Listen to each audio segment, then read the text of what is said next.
No, that sounds terrible. Right? You only get one rewind. All right. You already used it. Now I'm using the real rewind. Or I'm just going to rewind neither of these. You keep doing that all you want. It's not going to do anything. Nope, still not rewinding.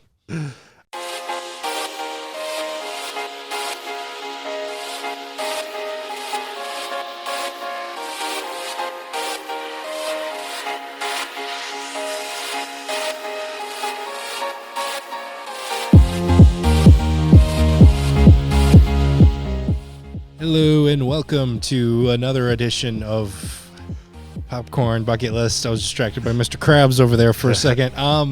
Yeah, we're a little bit shorter one. Nothing too special here this week, particularly mainly because I was correct in that I made some people mad with the grease talk last week. Yeah. But I learned something. I thought we were going to piss off more of a general public. Yeah. I'm starting to think it was just my family that loved that movie. I think it was only my family. And we've just been funding that movie this entire time. Your family's bonkers for that, or what? I guess. Because it wasn't just you. It was like other people I talked to. It was like, no, that movie sucks, man. I'm like, oh, okay. So my parents brainwashed me. Cool. They did. Good to know. They did. All right. So let's move on from that. Let's talk about Jennifer Lawrence here this week. She's got a new movie coming out this weekend. So let's talk about her career and everything. Yeah. I think it's actually a pretty fascinating career. I think it's shorter than most people realize, considering how big of a star she is. Yeah. For the amount of fame she has compared to the amount of films and all the stuff she's done, it's not nearly as big as other people with that same level of fame have done a lot more stuff. Mm-hmm.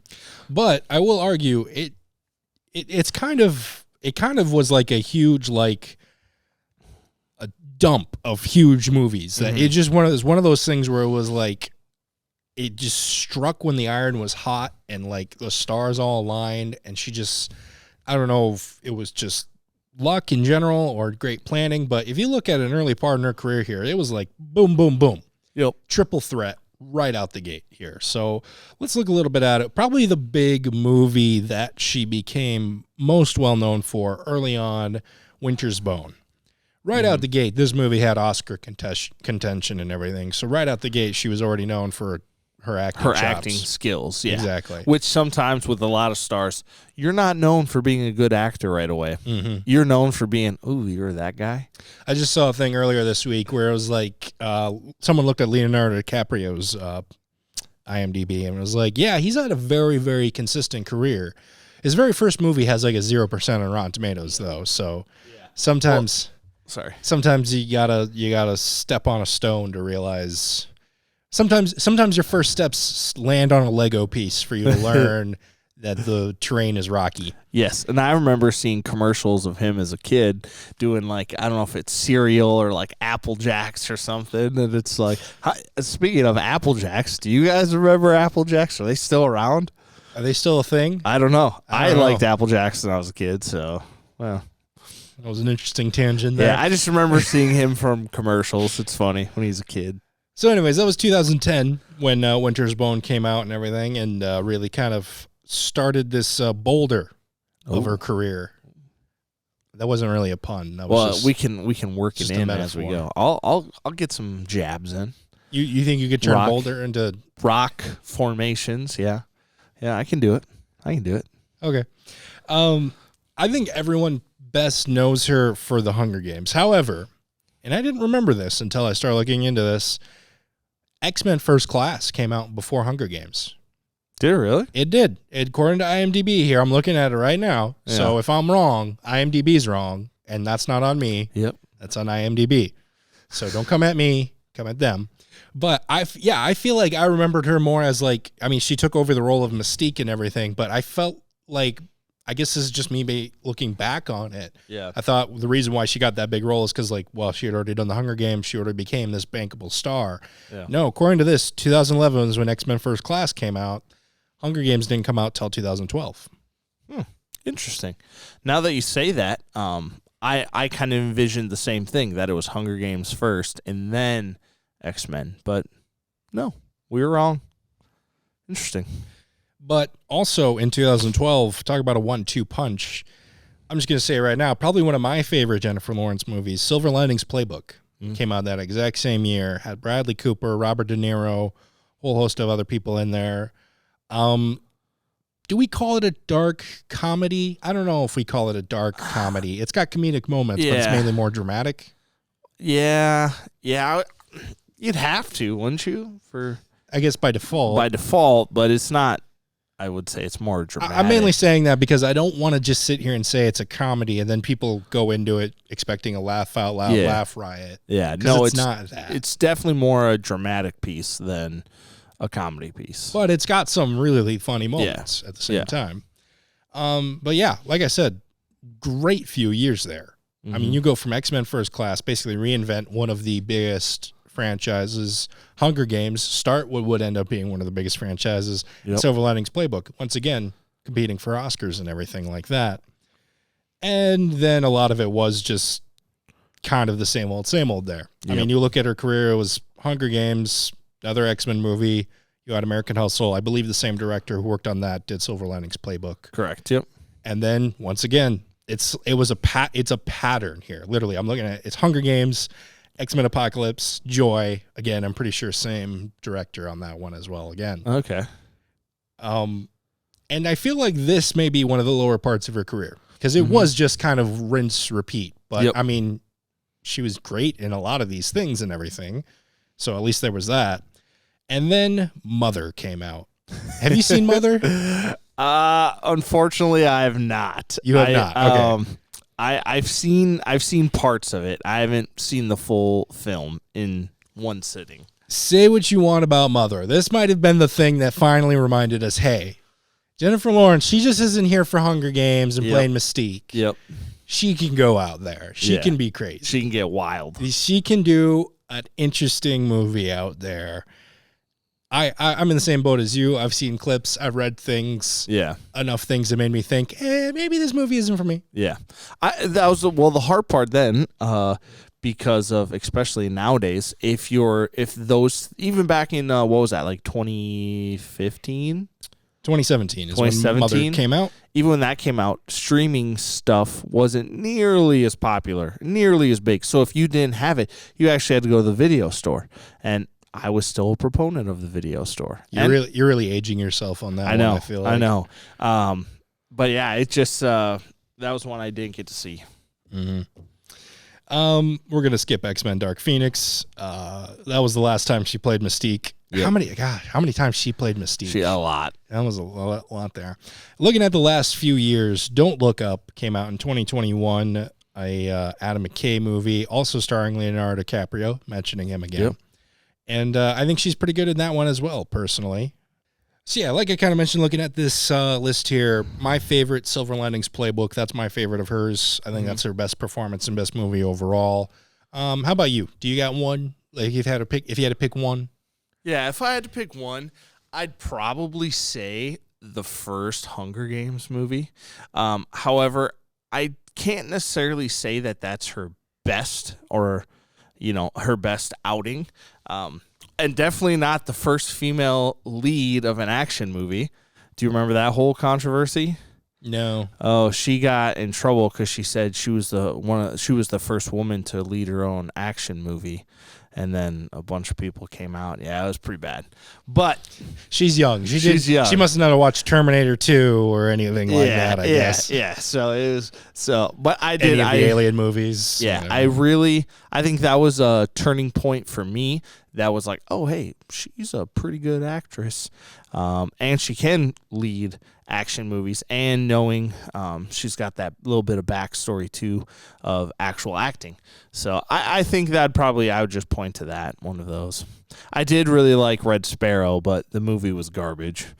I liked her in it, but the movie itself, the trailer didn't do it any favors. Plus, it looked so much like Black Widow before the movie Black Widow came out, but not nearly as Marvelized, I guess. A lot more like, okay, if this happened in real life, this is more what it would look like. Yeah. But no, I enjoyed Red Sparrow. I enjoyed her in Red Sparrow, but that movie wasn't that good. Let's all go to the lobby to get ourselves a treat. Let's take a quick pause here and talk about the Marshall 6 Theater here in Marshall, Minnesota. I keep saying that June this year is possibly the greatest month of summer blockbusters that I have seen in a long time. So you're going to want to keep up to date. You're not going to want to miss any of them. The best place to check all these great movies out is at the Marshall 6 Theater. They got great concessions, great seats, and great times to be had over there. So head on over to the Marshall 6 Theater so that way you don't miss out on any of this summer's great summer blockbusters. Let's all go to the lobby to get ourselves a treat. But that all leads to her latest movie, which is a perfect segue into the weekly preview. That's right, Friday, June 23rd is the premiere for No Hard Feelings, coming to theaters. Most controversial movie of the year, this movie stole from the homeless as the embodiment of sin and kicked a puppy. At least that's what some people on the internet makes it sound like. Man, I wish I had as much free time as some people do on the internet. Just some of the things people complain about and everything. I mean, granted, we sit down here and complain about movies and everything, but it's a very tight window that we can do this. That's right. I don't know. I'm not going to say they have a point, but I've seen raunchier comedies. Yeah. I think some of it now, especially like with today's age of how everything is, if you shot a movie, switch the roles. If it was a guy and a girl, it would be a much different thing. So I can understand where they're coming from.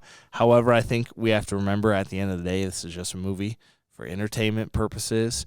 The point of this film is I would almost say like satirical humor of it, because you can kind of see it a little bit in the trailer, but obviously it's the extreme of being sheltered and the extreme of being an adult and not having money and doing all that. So like it's the comedy is in the situation. So like Yeah, and I feel like I should get a little bit into the story as well in case people don't know out there. Basically, Jennifer Lawrence stars, as you kind of mentioned, someone who's struggling through adulthood.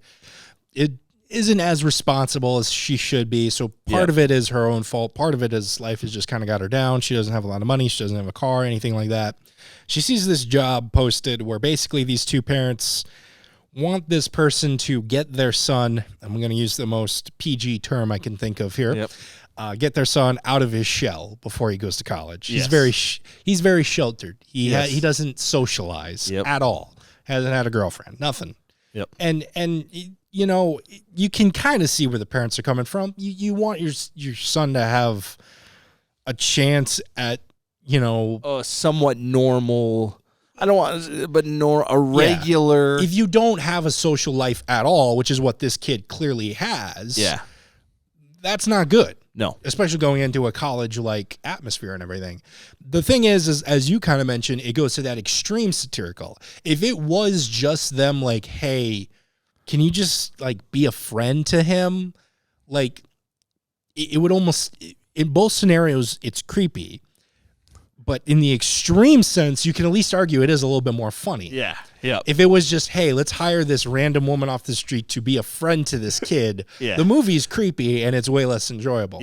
But in this case, it is to be a girlfriend who gets him to try things. And again, I'm using the very PG version of these terms and everything as best as I can. I think kids watch this show every once in a while, so I don't want to risk anything like that. So, but like you said, the situation is funny, and I do think it is a funny situation. The reason why I sometimes get a little uncomfortable with movies like these is not so much the situation, but someone had to come up with this idea. Yeah, somebody at one point was thinking of this idea, said, hey, you know what? This would be so funny. Let's put thousands, if not millions of dollars into this idea and just kind of and not only that, Jennifer Lawrence had to read it and was like, I haven't been in a movie in a couple of years. Yeah. This is the perfect one to reintroduce myself to. It'll be interesting to see, like, obviously it's going to have a big resolve at the end, and, he's going to come out of his shell and, all of that. So, like, it'll be interesting how they get from what we see in the trailer to that end point. Mm-hmm. I just wish I was a fly on the wall the day of the writer's room when that came up with it. Because one of two situations happen. Either A, as we well know, usually when scripts and stories, ideas come to reality, either one of two scenarios happens. Either A, it happened to someone in real life, Mm-hmm. or B, someone came up with it entirely on their own. Both are crazy situations to me, especially if this happened to one of those writers in real life or something along those lines where their parents hired some female to bring them out of their shell. Yeah. Or even creepier, some guy was like, God, I wish some female had brought me out of my shell when I was growing up. Yeah. That's the creepy part for me. That's It's- where I'm a little uneasy. Yeah, it'll be interesting. We'll see all the names that are credited to it. Yeah, but there's always kind of a competition every year. What's the big summer comedy, the strict comedy? Mm-hmm. Will it be this one? I don't know. Maybe. Could be. One thing I tell you will not be a comedy. The next movie we got coming up here to preview, God is a Bullet. Can already hear the rip roaring laughs right now. Coming to theaters as well. Based on a best-selling novel, story follows a cop whose wife is unfortunately murdered and whose daughter is kidnapped by a terrible cult. The cop goes full vigilante and decides to take him down himself. This is basically Taken, but like more Charles Manson-y. Yeah. It looks make sense? awesome. And the cult people look crazy. They look wild. They look like a death metal band. Like, that's what I think. And I know a thing or two about death metal music, but it gives me it gives me. Do you think that's what they do on the weekends? They're like just make a cult? No, I'm talking about the cult. The thing they're a death metal band on the weekends. Maybe I could see that. Because you got to find a hobby. Yep.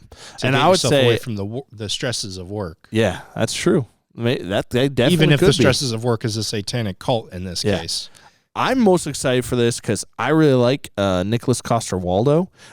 Obviously, kind of learned about him or got more interested in him through Game of Thrones.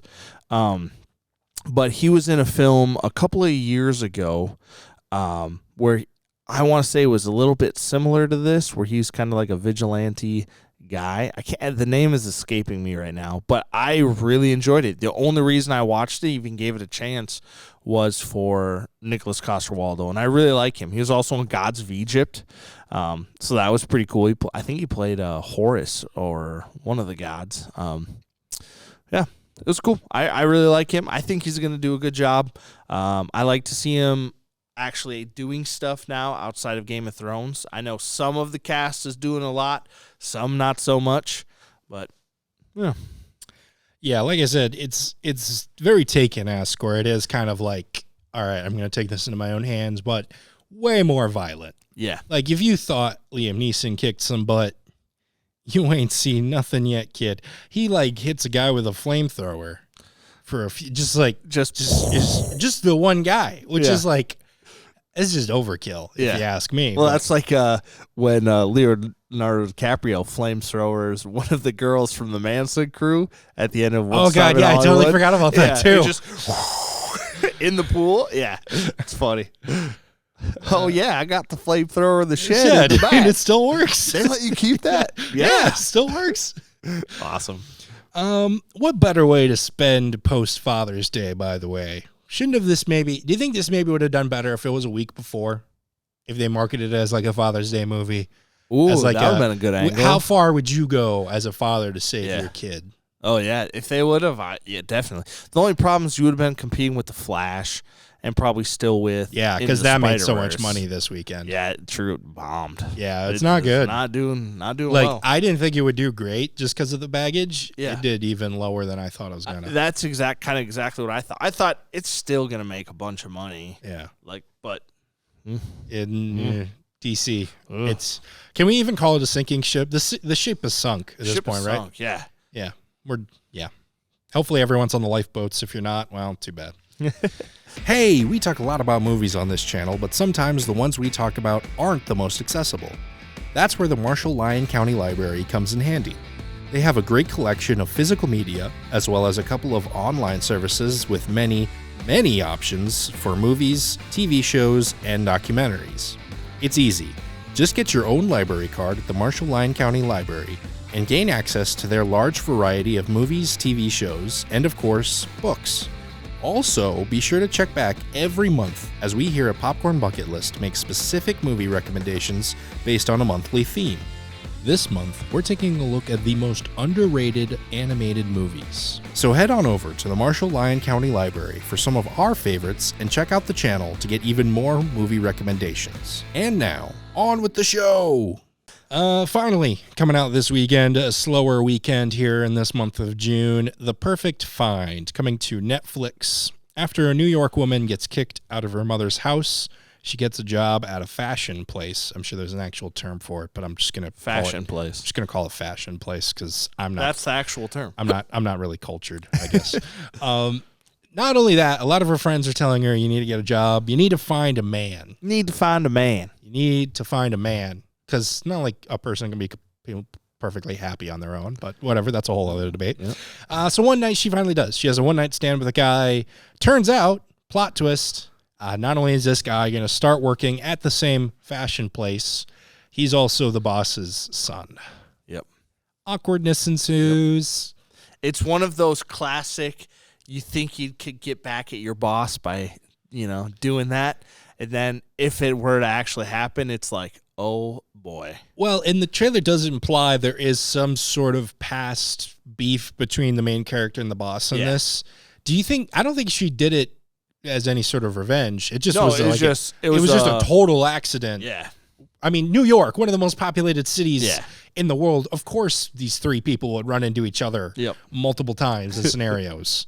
That makes sense. If you're at the fashion place all the time, you're probably, because there's only one fashion place in New York. I don't know.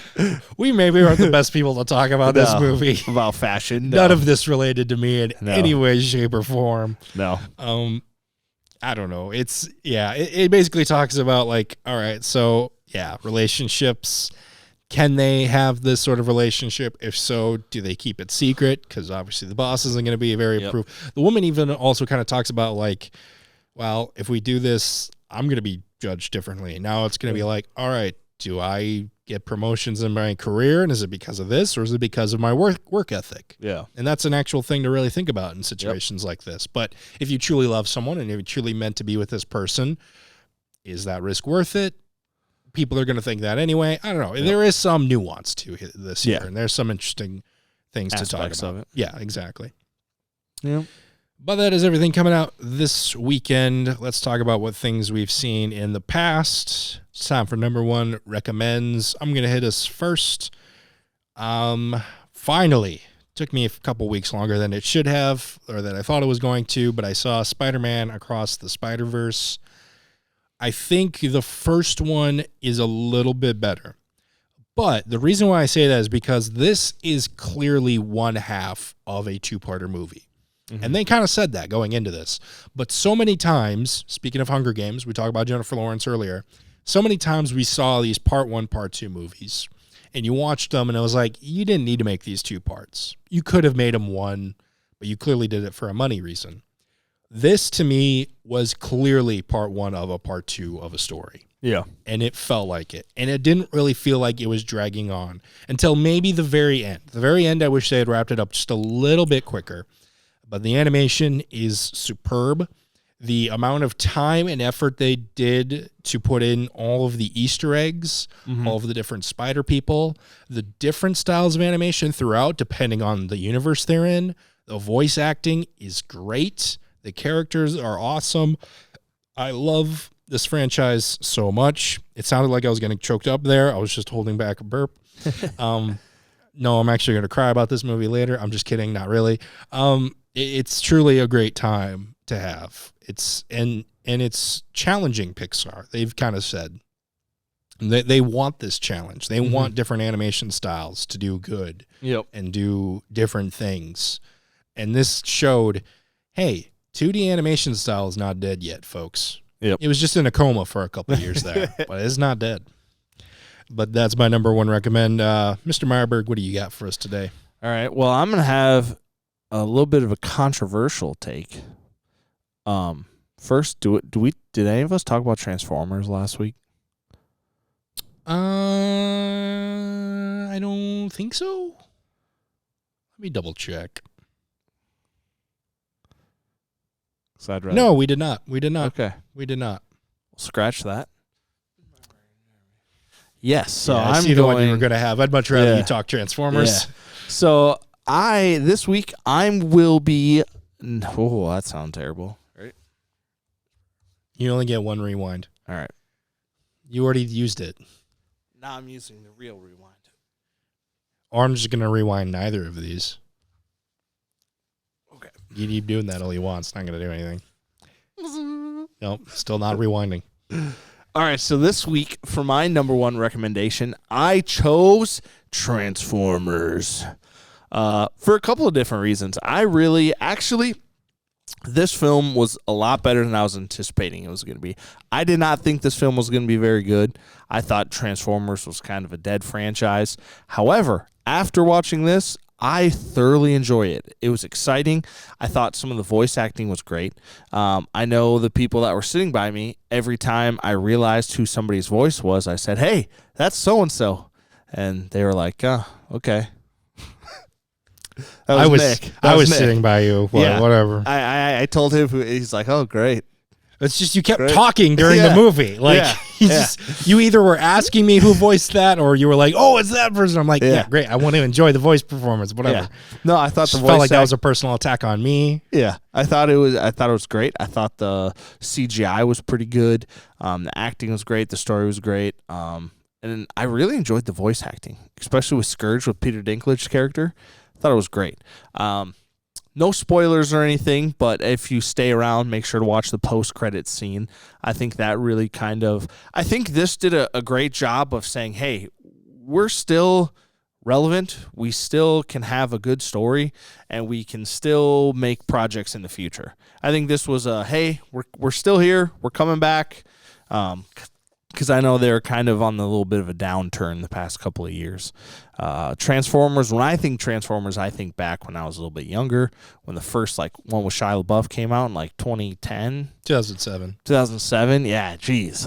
Whoa, a long time ago. I was 10 years old when that movie came out. I was a little bit Look at us older than now. that. Yeah. Look at us now. I might have been driving cars already by then.